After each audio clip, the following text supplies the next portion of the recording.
پچھلے کئی سالوں سے وہ اپنی غربت اور مجبوریوں کے بوجھ تلے دب کر اس کمپنی میں دن رات محنت کر رہا تھا، مگر ڈائریکٹر کی اس پر بلا وجہ کی سختیاں اور پھر اچانک شفقت اسے ہمیشہ ایک عجیب سی ذہنی الجھن میں مبتلا رکھتی تھی۔ ایک دن وہ ڈائریکٹر کے کیبن میں داخل ہوا اور ایک خفیہ دراز کھولی۔ اس معمولی کلرک کو وہاں ایک ایسی فائل ملی جس میں اس کے اپنے ہی دستخط شدہ جعلی کاغذات تھے، جس سے ثابت ہوتا تھا کہ ڈائریکٹر اصل میں اس کا پچھلے کئی سالوں سے صادق اپنی غربت اور مجبوریوں کے بوجھ تلے دب کر اس کاروباری ادارے میں دن رات محنت کر رہا تھا، اور اس کی زندگی ایک ایسی بے حس مشین بن چکی تھی جو صرف ضرورتوں کو پورا کرنے کے لیے چلتی تھی،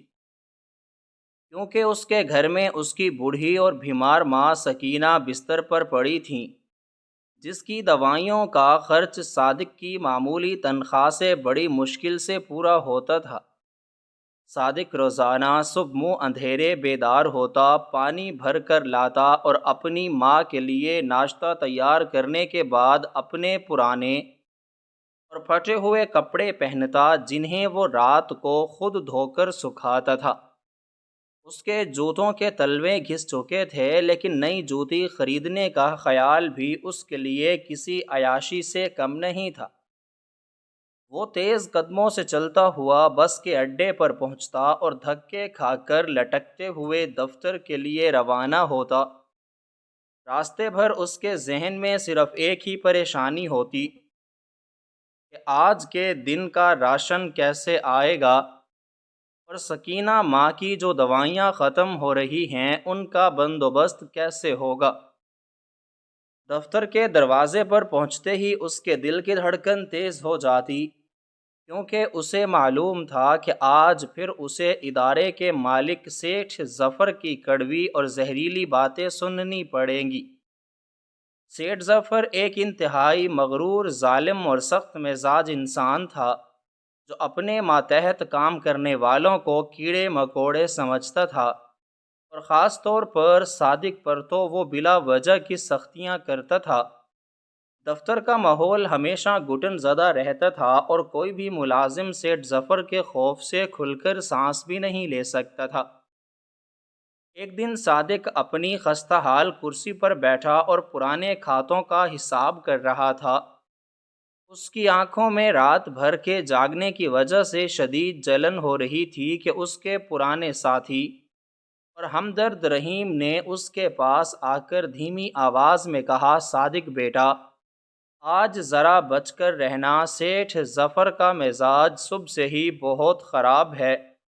اور اس نے دو لوگوں کو بلا وجہ نوکری سے نکالنے کی دھمکی بھی دی ہے۔ وہ کسی بھی وقت تم پر بھی اپنا غصہ نکال سکتا ہے۔ صادق نے اپنی تھکی ہوئی آنکھیں رگڑتے ہوئے گرد آلود مسئلیں ترتیب دیں اور رحیم کو دیکھ کر کہا، رحیم چاچا، میں تو اپنا پوری ایمانداری اور لگن سے اپنا کام کر رہا ہوں۔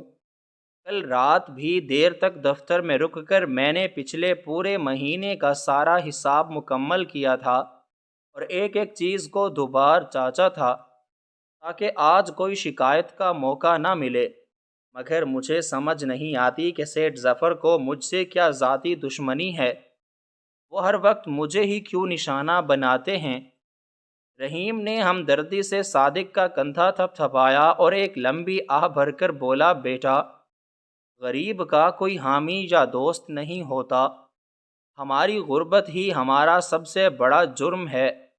تم بس اپنا کام دھیان سے کرو اور ان امیروں کی باتوں کا برا مت مانا کرو، کیونکہ ہماری روزی روٹی انہی کی مرضی سے جڑی ہے۔ ابھی وہ دونوں آپس میں یہ باتیں کر ہی رہے تھے کہ اچانک راہداری میں سیٹھ ظفر کے بھاری قدموں کی آہٹ سنائی دی، اور پورا دفتر ایک خوفناک خاموشی میں ڈوب گیا۔ سب لوگوں نے اپنی گردنیں جھکا لیں اور کام میں مصروف ہونے کا ڈرامہ کرنے لگے۔ ظفر اپنے شیشے والے کمرے سے باہر نکلا اور غصے سے چاروں طرف گھورتا ہوا سیدھا صادق کی میز کے پاس آ کر کھڑا ہو گیا۔ اس کی آنکھوں میں تکبر کا نشہ اور غصہ تھا۔ اس نے ہاتھ میں پکڑے ہوئے کاغذات زور سے صادق کی میز پر پٹکتے ہوئے نہایت کرخت آواز میں کہا، صادق، یہ تم نے کیا بکواس لکھی ہے؟ کیا تمہیں اتنی سی بات بھی سمجھ نہیں آتی کہ تجارتی اعداد و شمار کو کیسے درج کیا جاتا ہے؟ میں تمہیں اس تنخواہ کی کام دیتا ہوں یا تمہاری بے وقوفیاں اور جہالت برداشت کرنے کے پیسے دیتا ہوں؟ صادق کے ہاتھ پاؤں ٹھنڈے پڑ گئے۔ وہ گھبرا کر اپنی کرسی سے کھڑا ہو گیا اور نہایت ادب سے سر جھکا کر کانپتی ہوئی آواز میں بولا، مالک، میں نے تو تمام اندراج بالکل درست کیے تھے اور پچھلے سال کے کھاتوں سے ملا کر ان کی تصدیق بھی کی تھی۔ اگر مجھ سے پھر بھی کوئی غلطی ہو گئی ہے تو آپ مجھے بتا دیں، میں ابھی اسے ٹھیک کر دیتا ہوں۔ ظفر کا غصہ یہ سن کر مزید بھڑک اٹھا اور اس نے پوری محفل میں سب ملازمین کے سامنے صادق کو بے عزت کرتے ہوئے کہا، تم ایک جاہل، نااہل اور گنوار انسان ہو۔ تمہیں میں نے صرف اس لیے نوکری پر رکھا ہوا ہے کہ مجھے تم پر اور تمہاری اس بیمار ماں پر ترس آتا تھا جو بستر مرگ پر پڑی ہے، ورنہ تم جیسے ان پڑھ اس قابل بھی نہیں کہ تم میرے دفتر کے باہر سڑک پر جھاڑو لگا سکو۔ صادق کے دل پر یہ الفاظ کسی تیز دھار خنجر کی طرح لگے، کیونکہ اس نے آج تک کبھی بھی کسی سے بھیک یا خیرات نہیں مانگی تھی اور وہ ہمیشہ اپنے خون پسینے کی محنت کی کمائی کھاتا تھا۔ مگر ظفر کی یہ پرانی عادت تھی کہ وہ ہر چھوٹی سے چھوٹی بات پر صادق کی مجبوریوں اور اس کی ماں کی بیماری کا سرعام طعنہ دیتا تھا۔ دفتر کے باقی تمام لوگ خاموشی سے سر جھکائے یہ تماشا دیکھ رہے تھے اور ان میں سے کسی ایک میں بھی اتنی ہمت نہیں تھی کہ وہ سیٹھ ظفر کی اس ناانصافی کے خلاف بول سکے یا صادق کی حمایت میں ایک لفظ بھی کہہ سکے۔ ظفر نے جاتے جاتے صادق کو سخت لہجے میں دھمکی دیتے ہوئے کہا کہ اگر تم نے آج رات تک یہ سارا کام دوبارہ کر کے میری میز پر نہ رکھا تو اس مہینے کی تمہاری آدھی تنخواہ کاٹ لوں گا اور تمہیں اسی وقت ذلیل کر کے نوکری سے بھی نکال دوں گا۔ یہ کہہ کر ظفر اپنے کمرے میں واپس چلا گیا اور دروازہ اتنی زور سے بند کیا کہ اس کی آواز پورے دفتر میں گونج گئی۔ صادق اپنی جگہ پر کسی بے جان پتھر کی طرح بت بنا کھڑا رہا اور اس کی آنکھوں میں بے بسی کے آنسو تیرنے لگے، مگر اس نے مضبوطی سے اپنی پلکیں جھپکا کر انہیں گرنے نہیں دیا۔ وہ بخوبی جانتا تھا کہ اگر واقعی اس کی تنخواہ کٹ گئی یا نوکری چلی گئی تو اس کی بوڑھی ماں کی وہ لائف سیونگ دوائیں نہیں آ سکیں گی جن پر اس کی سانسیں ٹکی ہوئی ہیں اور گھر میں فاقوں کی نوبت آ جائے گی۔ رحیم چاچا نے اپنی کرسی سے اٹھ کر آگے بڑھتے ہوئے صادق کا بازو پکڑا اور اسے کرسی پر بٹھاتے ہوئے اسے پانی کا گلاس دیا اور کہا، بیٹا، اپنا دل چھوٹا مت کرو، یہ دنیا پیسے والوں کی ہے اور یہ امیر لوگ ہم غریبوں کی عزت کرنا نہیں جانتے۔ تم ہمت رکھو اور دوبارہ سے کام شروع کر دو، میں بھی اپنا کام ختم کر کے تمہاری مدد کروا دیتا ہوں۔ صادق نے کانپتے ہاتھوں سے پانی کا گھونٹ بھرا اور انتہائی دکھی آواز میں کہا، چاچا، میں دن رات گدھے کی طرح محنت کرتا ہوں، اپنا خون پسینہ ایک کر دیتا ہوں، حتیٰ کہ دوپہر کا کھانا بھی ٹھیک سے نہیں کھاتا تاکہ کام میں حرج نہ ہو، مگر پھر بھی مجھے روز سب کے سامنے ذلیل کیا جاتا ہے۔ آخر میرا قصور کیا ہے؟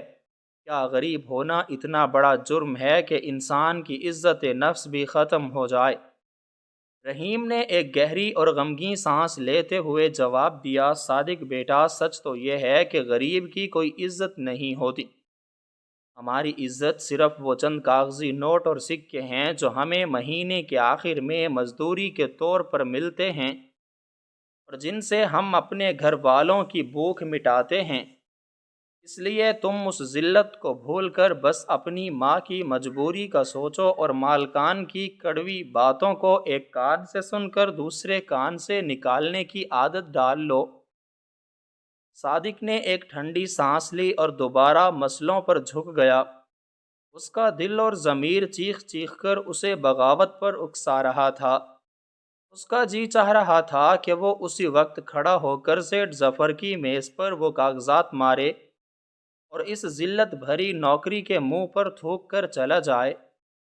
مگر جیسے ہی وہ ایسا کوئی قدم اٹھانے کا سوچتا تو فوراً اس کی آنکھوں کے سامنے اپنی بیمار ماں سکینہ کا کمزور اور پیلا پڑتا ہوا چہرہ اور رات کے اندھیرے میں اس کی تکلیف دہ کھانسی کی آوازیں آ جاتی۔ وہ یہ حقیقت جانتا تھا کہ اس کے پاس کوئی اور ہنر یا ذریعہ معاش نہیں ہے، اور اگر آج اس نے غصے میں آ کر یہ نوکری چھوڑ دی تو کل وہ اور اس کی ماں سڑکوں پر بھیک مانگنے پر مجبور ہو جائیں گے۔ ظفر کی یہ بلا وجہ کی سختیاں اس کی روح کو آری کی طرح چیر رہی تھیں اور وہ اندر ہی اندر روز ٹوٹتا تھا، مگر پھر اپنے گھر کے حالات کی سنگینی کا سوچ کر وہ خود کو سمیٹ کر دوبارہ جوڑ لیتا تھا۔ دوپہر کا وقت خاموشی سے گزر گیا اور دفتر کے لوگوں نے کھانا کھا لیا، مگر صادق نے پانی پی کر بھوک کو دبا لیا کیونکہ اس کے پاس آج کھانا لانے کا وقت نہیں تھا۔ شام ڈھلنے لگی اور دفتر کے باقی ملازمین اپنا وقت پورا کر کے ایک ایک کر کے اپنے گھروں کو لوٹنے لگے، مگر صادق تنہا اس کمرے میں پیلے رنگ کے مدھم بلب کی روشنی میں بیٹھا اعداد و شمار کی غلطیاں تلاش کرتا رہا۔ اس کی کمر میں درد کی لہریں اٹھ رہی تھیں، بھوک اور مسلسل تھکاوٹ کی وجہ سے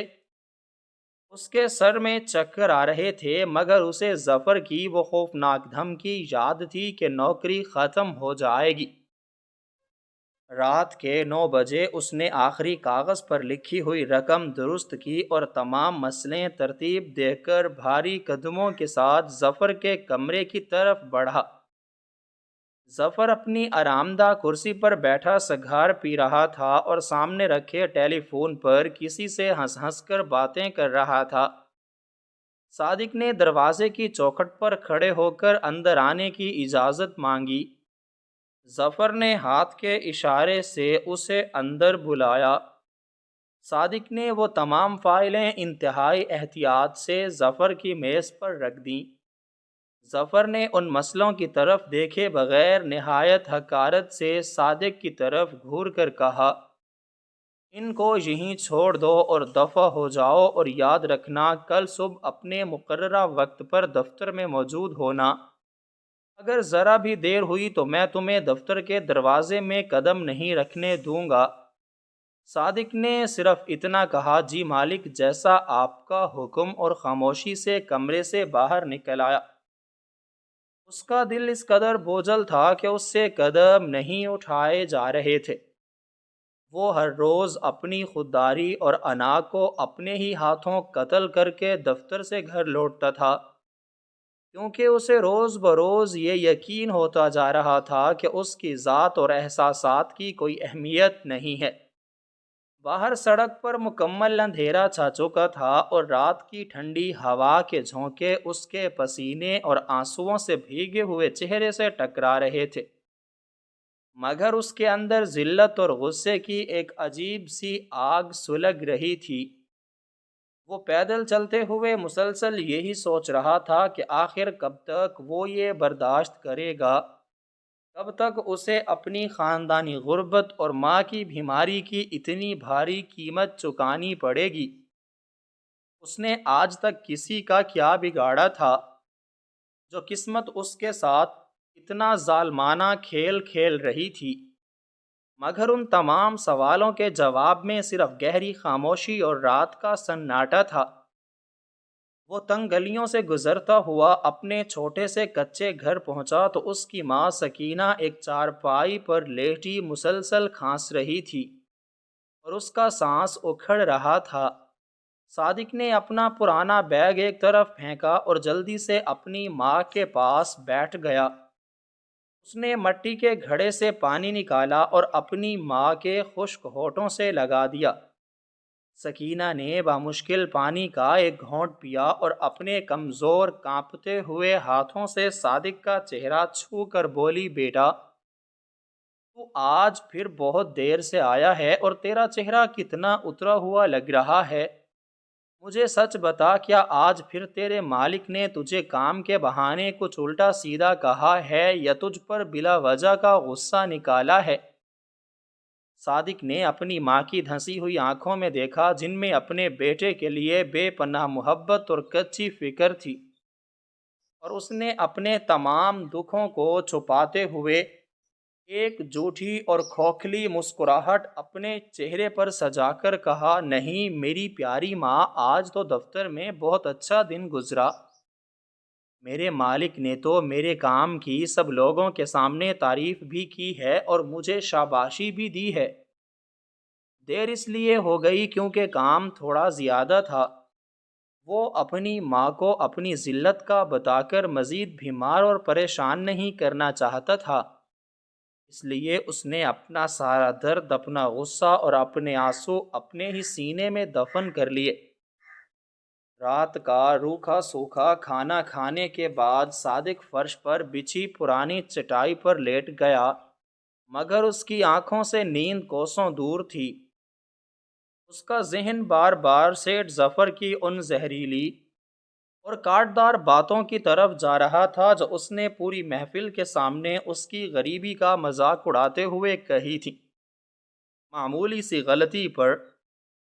پوری محفل میں ذلیل کرنا، تنخواہ کاٹنے کی دھمکیاں دینا اور دیر تک کام پر روکے رکھنا ظفر کا معمول بن چکا تھا، اور وہ راتوں کو جاگ کر اسی کرب سے گزرتا تھا۔ وہ اندر ہی اندر مکمل طور پر ٹوٹ چکا تھا، مگر حالات کی سنگینی اور غربت نے اس کے ہونٹ سی رکھے تھے۔ کئی روز اسی اذیت میں گزر گئے اور صادق کی زندگی کی بوسیدہ گاڑی دکھوں، مجبوریوں اور مصیبتوں کے انہی کچے اور دشوار راستوں پر رینگتی رہی۔ مگر پھر اچانک حالات نے ایک ایسا پر اصرار اور ناقابل فہم رخ اختیار کیا جس نے صادق کی تمام سوچوں کو الجھا کر رکھ دیا۔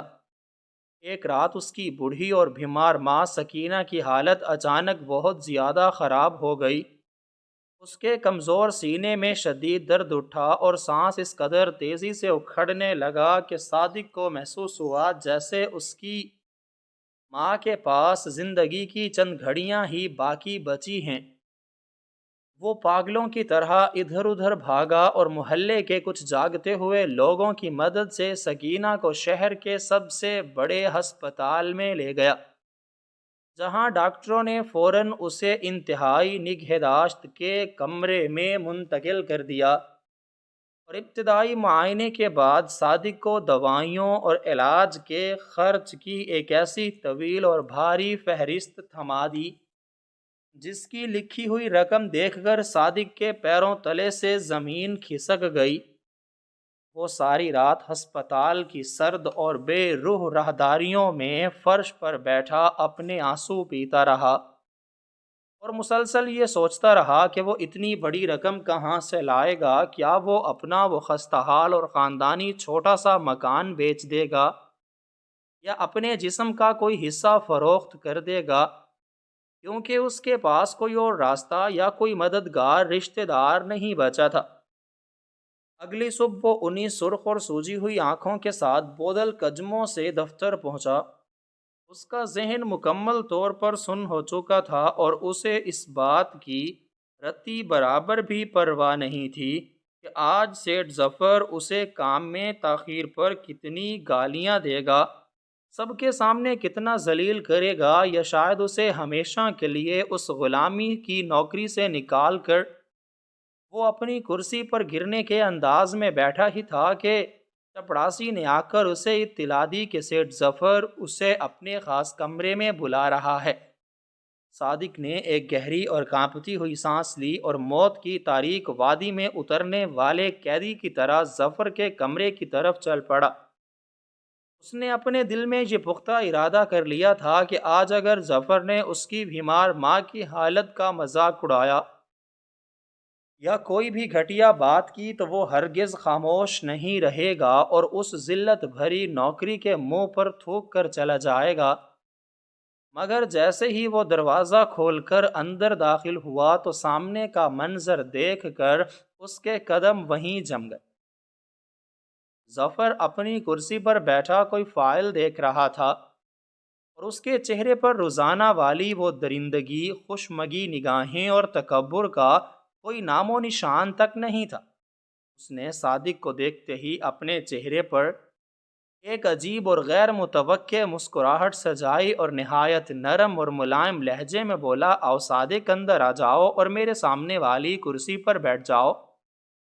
صادق کو اپنے کانوں پر بالکل یقین نہیں آیا، کیونکہ پچھلے کئی سالوں میں ظفر نے کبھی اسے اپنے سامنے سیدھا کھڑے ہونے کی بھی عزت نہیں دی تھی۔ کرسی پر بیٹھنا تو بہت دور کی بات تھی۔ صادق ہچکچاتے ہوئے اور عدم یقین کے عالم میں کرسی کے کنارے پر ٹک کر بیٹھ گیا۔ ظفر نے اپنی میز پر رکھی ہوئی پانی کی بوتل اٹھا کر خود اپنے ہاتھوں سے صادق کے سامنے رکھے گلاس میں پانی ڈالا اور بڑی شفقت سے کہا، صادق، مجھے ابھی ابھی معلوم ہوا ہے کہ تمہاری والدہ محترمہ کی طبیعت رات کو بہت ناساز ہو گئی تھی اور وہ ہسپتال میں داخل ہیں۔ تم نے مجھے پہلے کیوں نہیں بتایا؟ کیا تم مجھے اپنا خیرخواہ اور ہمدرد نہیں سمجھتے؟ صادق کا ذہن یہ میٹھے الفاظ سن کر کسی گہرے بھنور میں پھنس گیا۔ وہ ظفر کی آنکھوں میں چھپی حقیقت اور اس اچانک تبدیلی کا سبب تلاش کرنے کی کوشش کر رہا تھا، مگر وہاں صرف ایک پر اصرار سی خاموشی اور بناوٹی ہمدردی تھی۔ صادق نے نظریں جھکاتے ہوئے دھیمی اور روندی ہوئی آواز میں جواب دیا، مالک، آپ کا بہت شکریہ۔ میری ماں کی حالت واقعی تشویشناک ہے اور ڈاکٹروں نے علاج کے لیے جو خرچہ بتایا ہے وہ میری پہنچ اور میری اوقات سے بہت دور ہے۔ میں اسی پریشانی میں ہوں کہ ان کا علاج کیسے مکمل کرواؤں۔ ظفر نے ایک لمبی اور گہری سانس لی اور اپنے دونوں ہاتھ میز پر جوڑتے ہوئے نہایت سنجیدگی سے بولا، تم پیسوں کی بالکل فکر نہ کرو صادق، تمہاری ماں میری بھی ماں جیسی ہیں۔ میں نے ہسپتال کے منتظمین سے فون پر بات کر لی ہے اور تمہاری والدہ کے علاج کا سارا خرچہ میں نے اپنی جیب سے ادا کر دیا ہے۔ اب تم بس ان کی صحت یابی پر دھیان دو اور جب تک وہ بالکل ٹھیک ہو کر گھر نہیں آ جاتی تمہیں دفتر آنے کی کوئی ضرورت نہیں ہے، اور سن لو، تمہاری تنخواہ میں سے کوئی کٹوتی نہیں کی جائے گی۔ یہ الفاظ صادق کے لیے کسی زوردار دھماکے سے کم نہیں تھے۔ ظفر، جو کل تک اسے انسان نہیں سمجھتا تھا، جو ایک معمولی سی غلطی پر اس کی روزی روٹی چھیننے کی دھمکیاں دیتا تھا اور اسے کیڑے مکوڑوں کی طرح روندتا تھا، اس کے رویے میں یہ غیر متوقع اور عجیب سی شفقت صادق کے لیے سکون کا باعث بننے کی بجائے ایک شدید ذہنی الجھن اور نامعلوم خوف میں بدل گئی تھی۔ صادق نے حیرت، صدمے اور پریشانی کے ملے جلے تاثرات کے ساتھ ظفر کو دیکھا اور بامشکل اپنے خشک ہونٹوں کو ہلا کر اتنا کہہ سکا، مالک، آپ کا یہ احسان میں زندگی بھر نہیں بھولوں گا، مگر میں ایک غریب انسان ہوں، میں آپ کی اتنی بڑی رقم ساری زندگی مزدوری کر کے بھی کیسے واپس کروں گا؟ ظفر نے مسکراتے ہوئے اپنا ہاتھ آگے بڑھا کر صادق کے کندھے پر رکھا اور بولا، صادق، انسان ہی انسان کے برے وقت میں کام آتا ہے۔ تم جاؤ اور اپنی ماں کی خدمت کرو۔ پیسوں کی واپسی کا ذکر مجھ سے دوبارہ مت کرنا، یہ میرا تم پر کوئی احسان نہیں بلکہ میرا فرض تھا۔ صادق اس پر اصرار کمرے سے باہر نکلا تو اس کا دماغ سائیں سائیں کر رہا تھا۔ اسے یوں لگ رہا تھا جیسے وہ کوئی بہت بھیانک خواب دیکھ رہا ہو۔ وہ سیدھا اپنے پرانے ساتھی اور ہمدرد رحیم کے پاس گیا اور اسے ظفر کے کمرے میں ہونے والی ساری گفتگو منوعن سنا دی۔ رحیم بھی یہ سب سن کر ششدر رہ گیا۔ اس نے اپنے ماتھے کی شکنیں گہری کرتے ہوئے انتہائی فکر مندی سے کہا، صادق بیٹا، مجھے یہ سب کچھ بالکل ٹھیک نہیں لگ رہا۔ سیٹھ ظفر کوئی دیوتا فرشتہ نہیں ہے، وہ ایک انتہائی لالچی، شاطر اور بے رحم تاجر ہے جو اپنے ذاتی فائدے کے بغیر کسی پیاسے کو ایک قطرہ پانی بھی نہیں دیتا۔ اس نے اتنی بڑی رقم تمہاری ماں کے علاج پر بغیر کسی غرض اور مطلب کے کیسے خرچ کر دی؟ مجھے شدت سے ڈر ہے کہ کہیں اس کے پیچھے کوئی بہت بڑی اور خوفناک سازش نہ ہو۔ تم اپنا دھیان رکھنا اور محتاط رہنا۔ صادق جب ہسپتال واپس پہنچا تو اسے معلوم ہوا کہ واقعی اس کی ماں کے علاج کی تمام ادائیگیاں ہو چکی ہیں، اور اب ڈاکٹرز پوری توجہ اور محنت سے اس کی ماں کا علاج کر رہے ہیں۔ سکینہ کی حالت بھی اب پہلے سے کافی بہتر لگ رہی تھی اور اس کی اکھڑی ہوئی سانسیں بحال ہو رہی تھیں، مگر صادق کے دل کا سکون مکمل طور پر چھن چکا تھا۔ وہ راتوں کو ہسپتال کے سخت لکڑی کے بینچ پر لیٹ کر جاگتا رہتا اور گھنٹوں اسی دماغی کشمکش میں مبتلا رہتا کہ ظفر کا یہ رحم دلانہ رویہ کسی معجزے کا نتیجہ ہے یا کسی آنے والے نئے طوفان کا پیش خیمہ۔ وہ جتنا اس معاملے پر غور کرتا، اس کا ذہنی دباؤ اور خوف اتنا ہی بڑھتا جاتا، کیونکہ وہ بخوبی جانتا تھا کہ ظفر جیسے ظالم اور بے حس لوگ کبھی کسی غریب پر بے لوث مہربانی نہیں کرتے۔ اس کا ضمیر اسے بار بار کچوکے لگاتا کہ یہ ہمدردی دراصل ایک بہت بڑے جال کی شروعات ہے جس میں اسے بہت ہوشیاری سے پھنسایا جا رہا ہے۔ وہ سوچتا کہ کیا ظفر اسے کسی غیر قانونی کام میں استعمال کرنا چاہتا ہے یا اس سے کوئی ایسا کام کروانا چاہتا ہے جس سے اس کی اور اس کی ماں کی پوری زندگی برباد ہو جائے گی۔ وہ راتوں کے پچھلے پہر ہسپتال کی کھڑکی سے باہر پھیلے ہوئے گہرے اندھیرے اور آسمان کی طرف دیکھتے ہوئے بار بار اپنے آپ سے ایک ہی سوال پوچھتا اور خود ہی اس کا جواب تلاش کرنے کی ناکام کوشش کرتا کہ آخر اس زہر میں بجھے انسان کے اندر مٹھاس کہاں سے آ گئی۔ اس ذہنی کشمکش میں کئی دن گزر گئے اور سکینہ کی حالت کچھ بہتر ہونے پر صادق دوبارہ دفتر جانے لگا۔ ایک دوپہر سیٹھ ظفر کسی اہم ملاقات کے سلسلے میں شہر سے باہر گیا ہوا تھا، تو رحیم نے صادق کو پرانے کھاتوں کی کچھ مسئلیں سیٹھ ظفر کے کمرے میں محفوظ جگہ پر رکھنے کے لیے بھیجا۔ صادق احتیاط سے چلتا ہوا اس پرتعیش کمرے میں داخل ہوا اور فائلیں بڑی میز پر رکھنے لگا۔ اچانک اس کی نظر میز کے نچلے حصے میں موجود ایک خفیہ دراز پر پڑی جو شاید ظفر آج جلدی میں پوری طرح بند کرنا بھول گیا تھا۔ ایک انجانے تجسس اور اندرونی بے چینی کے تحت صادق نے کانپتے ہاتھوں سے اس دراز کو تھوڑا سا کھینچا تو اس کے اندر ایک پرانی اور بوسیدہ فائل رکھی تھی جس پر لال روشنائی سے کچھ درج تھا۔ صادق نے دھڑکتے دل کے ساتھ اس فائل کو کھولا تو اس کے قدموں تلے سے زمین نکل گئی، کیونکہ اس کے اندر رکھے ہوئے پرانے قانونی کاغذات اور جائیداد کے اقرار ناموں پر صادق کے اپنے دستخط موجود تھے۔ وہ جانتا تھا کہ اس نے اپنی پوری زندگی میں کبھی ان کاغذات کو دیکھا تک نہیں تھا۔ یہ جعلی دستخط چیخ چیخ کر کسی بہت بڑی اور گہری سازش کا پتہ دے رہے تھے، جنہیں پڑھنے کے بعد واضح طور پر ثابت ہو رہا تھا کہ سیٹھ ظفر اصل میں اس کا مرحوم باپ کا پرانا اور حد سے زیادہ دھوکے باز کاروباری ساتھی ظفر تھا، جس نے انتہائی بے دردی اور مکاری سے اس کے معصوم اور نیک دل باپ کی پیٹھ میں خنجر گھونپا تھا۔ صادق کی آنکھیں حیرت، صدمے اور ناقابل یقین اذیت سے پھٹی کی پھٹی رہ گئیں جب اس نے ان زرد پڑ چکے اور دھیمک زدہ پرانے کاغذات پر لکھی ہوئی ایک ایک سطر کو اپنے کانپتے ہوئے ہاتھوں سے پڑھنا شروع کیا۔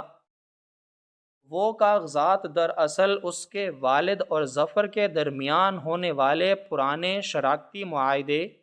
اور مالکانہ حقوق کی دستاویزات تھیں، جن میں واضح اور دو ٹوک الفاظ میں یہ تحریر تھا کہ اس پورے عظیم الشان کاروباری ادارے کا اکلوتا اور اصل مالک صادق کا والد تھا، اور ظفر محض ایک معمولی حصے دار اور تنخواہ دار منتظم کے طور پر ان کے ساتھ کام کرتا تھا۔ فائل کے اندر موجود مزید پرانے اور گردآلود کاغذات نے اس سے مکمل طور پر پردہ اٹھا دیا کہ صادق کے والد کی اچانک اور پر اسرار موت کے بعد ظفر نے انتہائی چالاکی صفا کی اور بے رحمی سے تمام جائیداد اور اس عظیم ادارے پر غصبانہ قبضہ کر لیا تھا، اور کسی بھی قسم کی قانونی گرفت یا وارثوں کے دعوے سے بچنے کے لیے اس نے ان تمام اہم کاغذات پر صادق کے انگوٹھے اور دستخط انتہائی ماہرانہ اور جعلی طریقے سے ثبت کروائے تھے، جن کے مطابق صادق نے اپنی پوری وراثت اور مالکانہ حقوق اپنی مکمل رضامندی سے ظفر کے نام منتقل کر دیے تھے۔ صادق کے دماغ میں جیسے ایک ہی لمحے میں ہزاروں بجلیاں کوند گئیں اور اس کا پورا وجود ایک شدید زلزلے کی زد میں آ گیا۔ اسے اپنا وہ پرانا اور دھندلا بچپن یاد آیا جب اس کا محنتی باپ رات دن ایک کر کے اس ادارے کی بنیادیں مضبوط کر رہا تھا، اور پھر وہ کالا دن بھی اس کے سامنے گھوم گیا جب اس کے باپ کی لاش گھر کے صحن میں رکھی تھی، اور وہ کتنا چھوٹا اور ناسمجھ تھا۔ اس کی بوڑھی ماں سکینہ بیوہ ہونے کے اس عظیم غم میں اس قدر نڈھال اور بے سدھ تھی کہ انہیں دنیا کی کسی بھی چیز کا ہوش نہیں تھا، اور ظفر نے عین اسی دکھ، بے بسی اور مجبوری کا انتہائی گھٹیا فائدہ اٹھاتے ہوئے ان کی ساری دولت اور جائیداد ہتھیا لی اور انہیں ان کے اپنے ہی محلات سے نکال کر در در کی ٹھوکریں کھانے کے لیے سڑک پر لا کھڑا کیا۔ صادق کے ہاتھ اب اس قدر بری طرح کانپ رہے تھے کہ اس سے وہ پرانے کاغذات سنبھالے نہیں جا رہے تھے، اور اس کی سانسیں کسی تیز دھونکی کی طرح چل رہی تھیں۔ اس کا دل اتنی زور سے دھڑک رہا تھا جیسے ابھی سینہ چیر کر باہر آ جائے گا۔ مسل کے بالکل آخری حصے میں کچھ حالیہ اور نئی تاریخوں کے سرکاری کاغذات بھی موجود تھے، جنہیں پڑھنے کے بعد ظفر کی اس اچانک پیدا ہونے والی ہمدردی اور چند دن پہلے کی اس غیر متوقع شفقت کا راز بھی پوری طرح پشت ازبام ہو گیا۔ دراصل مرکزی سرکاری محکمے کی جانب سے اس تجارتی ادارے کے پرانے کھاتوں اور مالکانہ حقوق کی مکمل اور کڑی جانچ پڑتال کا ایک انتہائی سخت حکم نامہ جاری ہو چکا تھا، اور ظفر کو اس بات کا شدید خوف اور دھڑکا لاحق تھا کہ اگر اس تفتیش کے دوران صادق یا اس کی بیمار ماں نے کوئی بھی پرانا دعویٰ کر دیا یا کوئی پرانی اور بھولی بصری بات تفتیش کاروں کے سامنے اگل دی، تو اس کی یہ ساری جھوٹی اور غضب شدہ سلطنت ریت کی کمزور دیوار کی طرح ایک ہی جھٹکے میں زمین بوس ہو جائے گی، اور وہ سیدھا قید خانے کی اندھیری کوٹھڑی میں پہنچ جائے گا۔ اس لیے اس نے ایک انتہائی شاطرانہ چال چلتے ہوئے صادق کی ماں کے علاج پر اپنی جیب سے بھاری رقم خرچ کر کے ان پر ایک جھوٹا اور مکروہ احسان کیا تھا، تاکہ صادق ہمیشہ اس کا غلام اور احسان مند رہے اور بوقت ضرورت قانون کے سامنے ظفر کے حق میں ایک وفادار کتے کی طرح گواہی دے سکے۔ صادق کو اب ظفر کا ہر وہ پرانا طعنہ، ہر وہ غلیظ گالی اور ہر وہ خون رلا دینے والی ذلت یاد آ رہی تھی جو اس نے پچھلے کئی سالوں سے اس گھٹن زدہ دفتر میں مسلسل برداشت کی تھی۔ وہ شخص جس کی چھڑکیاں اور حقارت بھری باتیں سن کر صادق راتوں کو روتا تھا اور اپنی قسمت کو کوستا تھا،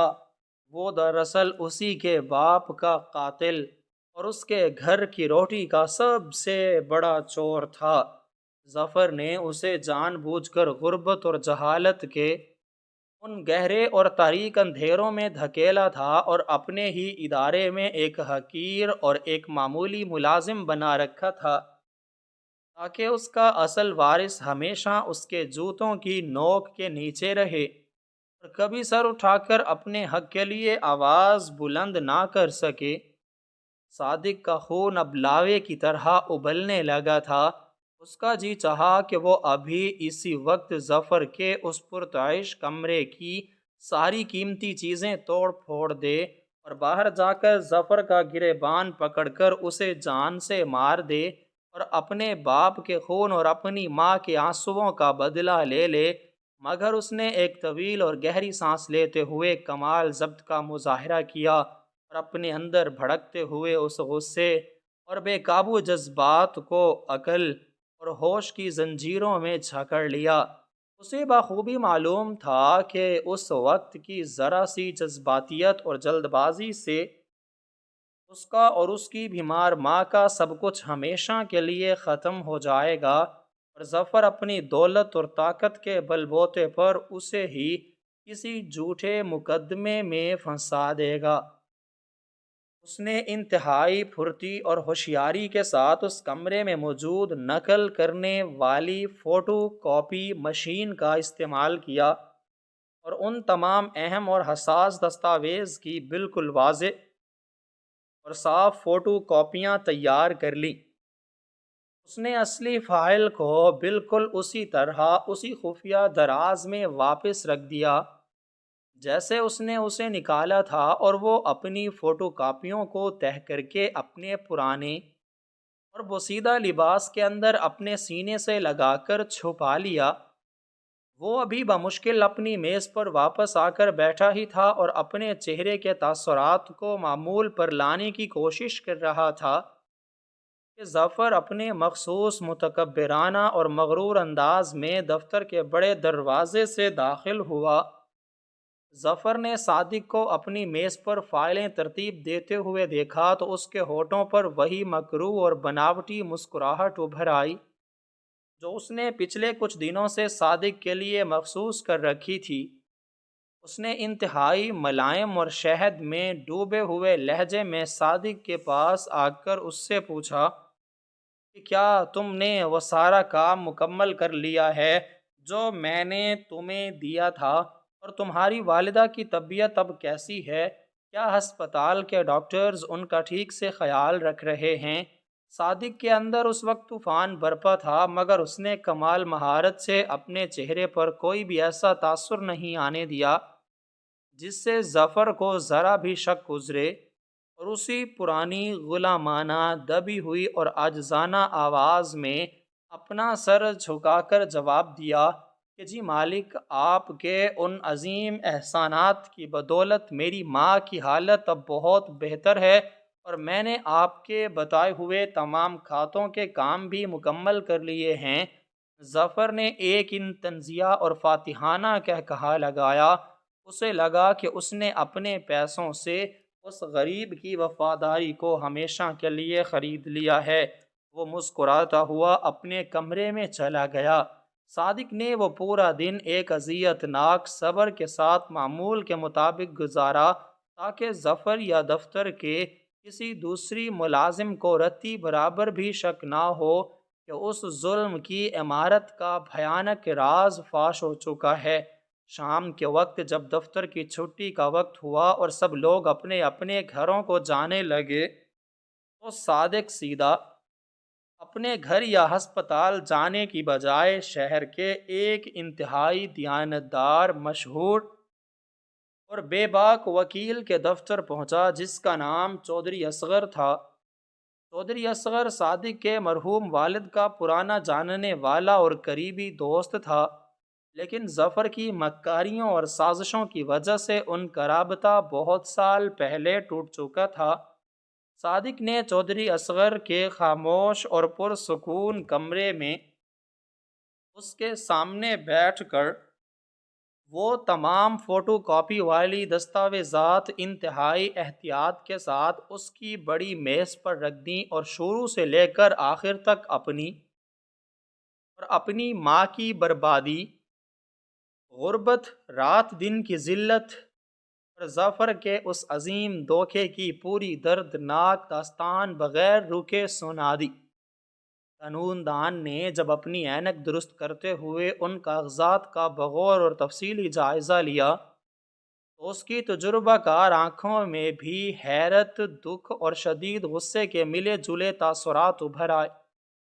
اس نے اپنے کانپتے ہوئے ہاتھوں سے صادق کا ماتھا چوما اور انتہائی پرجوش اور پرعزم لہجے میں، صادق میرے بیٹے، تم نے آج بہت بڑی بہادری اور کمال عقل مندی کا ثبوت دیا ہے۔ یہ کاغذات اس بات کا مکمل اور ناقابل تردید ثبوت ہیں کہ ظفر نے ایک بہت بڑا جرم، بے تحاشا دھوکہ دہی، ایک بے کس یتیم کی جائیداد غصب کرنے کا سنگین گناہ کیا ہے۔ تم اب بالکل فکر نہ کرو اور اپنے دل کو مضبوط رکھو۔ اب ہم اس ظالم اور غاصب کو ایسی مضبوط قانونی گرفت میں لیں گے کہ وہ اپنی ساری زندگی یاد رکھے گا اور تمہارے والد کی روح کو بھی سکون ملے گا۔ اگلے چند دن صادق کے لیے بہت کٹھن اور اعصاب شکن تھے۔ وہ روزانہ صبح سویرے دفتر جاتا اور ظفر کی ان جھوٹی ہمدردیوں، احسان جتانے والی زہریلی باتوں اور اس کے متکبرانہ رویے کو خاموشی سے برداشت کرتا۔ وہ ظفر کے سامنے جان بوجھ کر ایک انتہائی احسان مند، مجبور اور کمزور ملازم کا روپ دھارے رکھتا،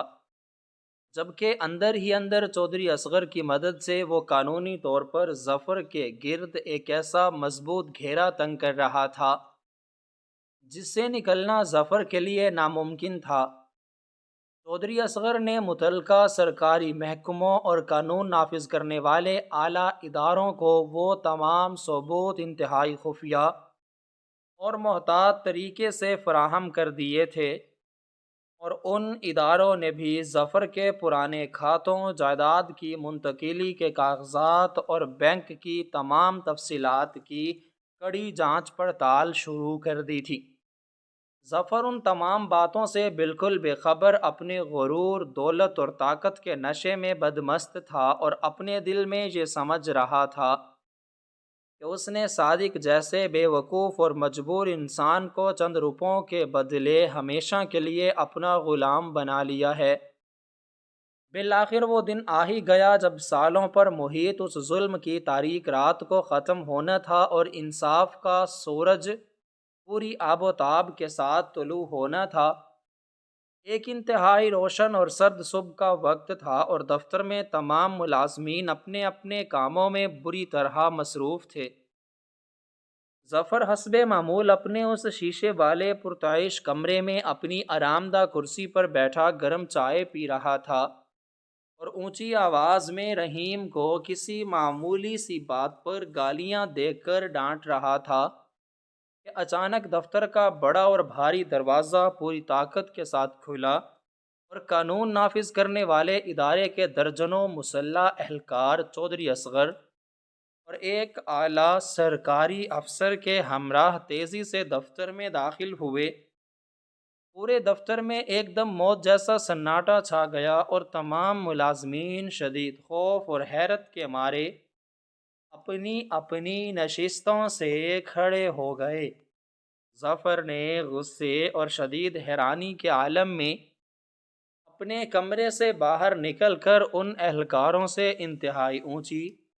اور متکبرانہ آواز میں پوچھا کہ یہ سب کیا بےہودگی ہو رہی ہے، اور تم لوگ کس کی اجازت سے میرے اس نجی تجارتی ادارے میں گھسے ہو؟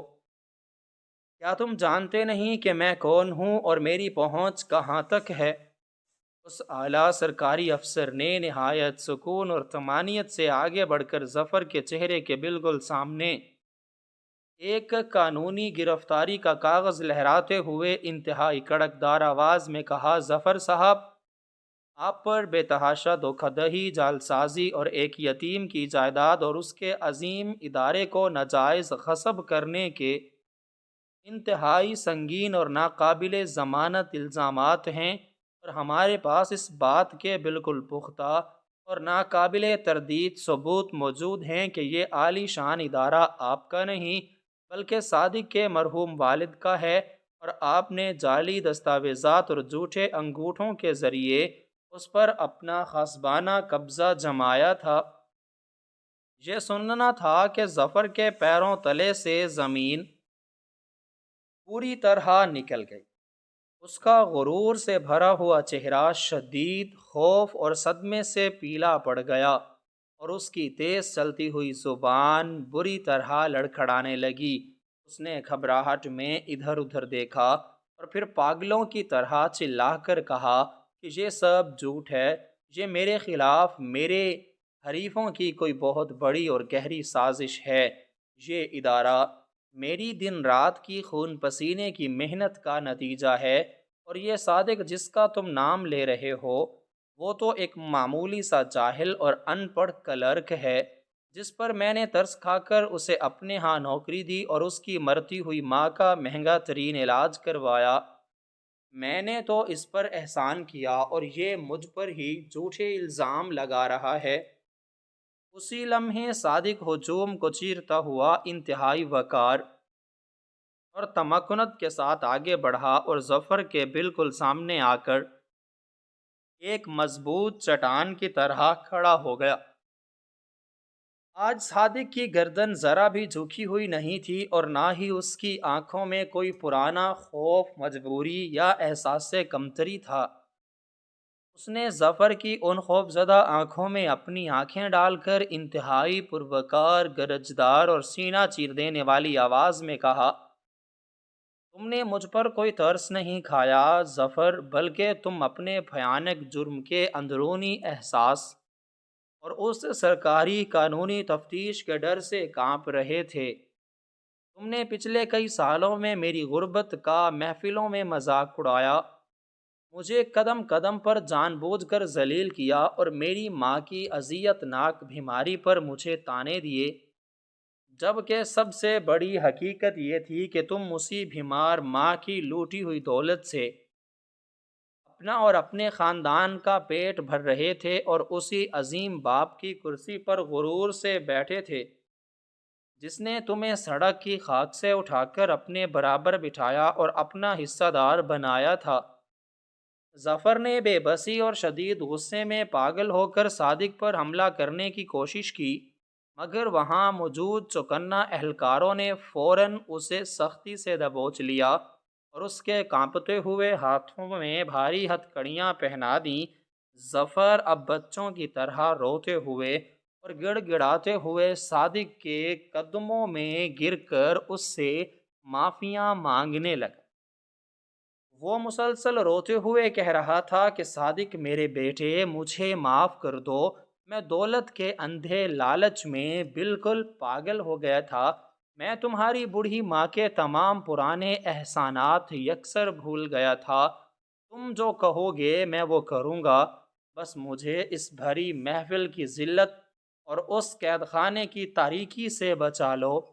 مگر صادق کا دل اب اس ظالم اور مکار انسان کے لیے مکمل طور پر پتھر ہو چکا تھا۔ اس نے انتہائی سرد، بے رحم اور فیصلہ کن لہجے میں جواب دیا کہ جو ذلت اور ناقابل برداشت تکلیف تم نے مجھے اور میری معصوم ماں کو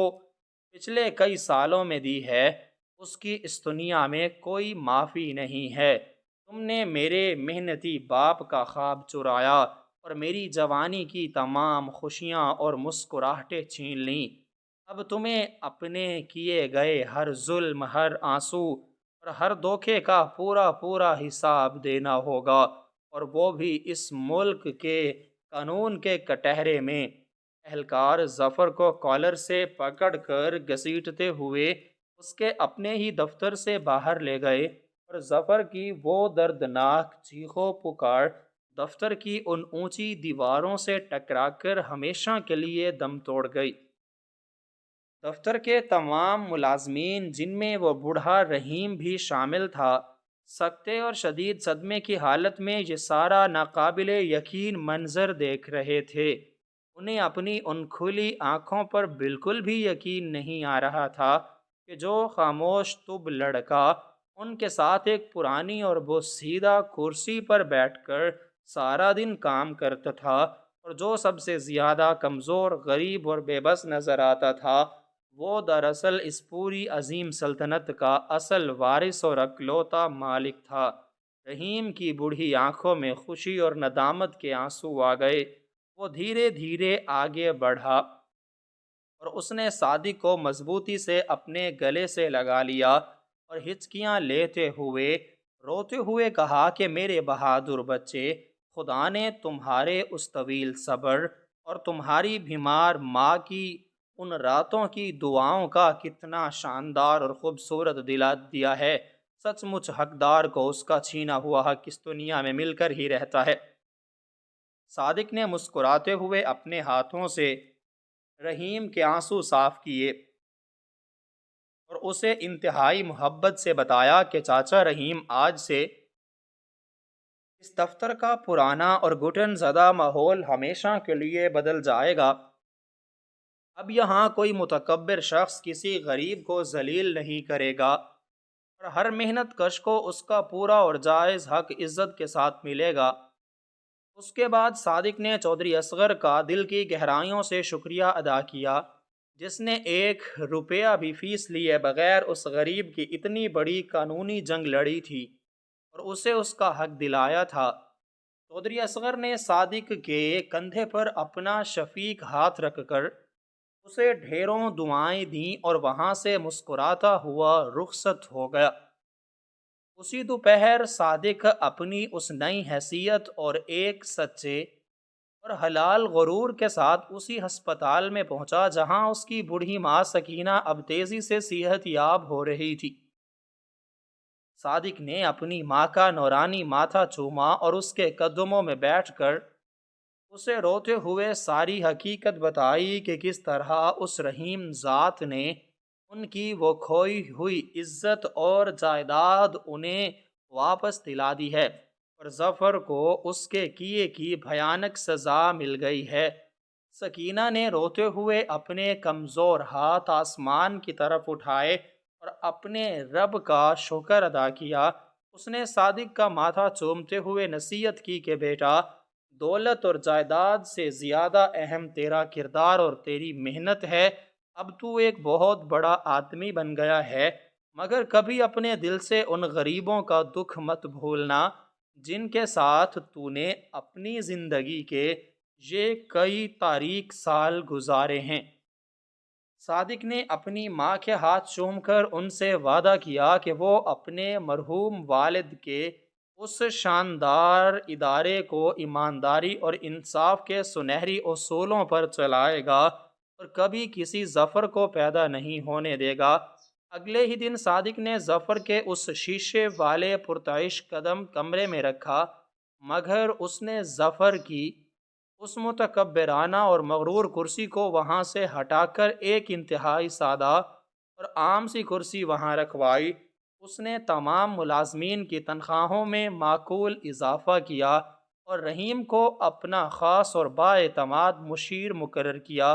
جس نے مشکل ترین وقت میں ہمیشہ اس کا ساتھ دیا تھا۔ وہ کارخانہ جو کل تک ظلم اور گھٹن کی علامت تھا، اب ایک خوشحال اور پرسکون جگہ میں تبدیل ہو چکا تھا۔ صادق روزانہ صبح اپنی ماں کی دعائیں لے کر گھر سے نکلتا اور اپنی محنت اور لگن سے اس ادارے کو مزید بلندیوں کی طرف لے جانے لگا، جبکہ ظفر جیل کی تاریک اور سرد کوٹڑی میں اپنے کیے پر خون کے آنسو رو رہا تھا، مگر اب اس کا کوئی بھی پچھتاوا اسے اس کے گناہوں کی عبرتناک سزا سے نہیں بچا سکتا تھا، اور صادق نے اپنی خاموش جدوجہد سے یہ ثابت کر دیا تھا کہ سچائی اور حق کی فتح ہمیشہ ہوتی ہے، چاہے جھوٹ اور ظلم کا اندھیرا کتنا ہی گہرا اور طویل کیوں نہ ہو۔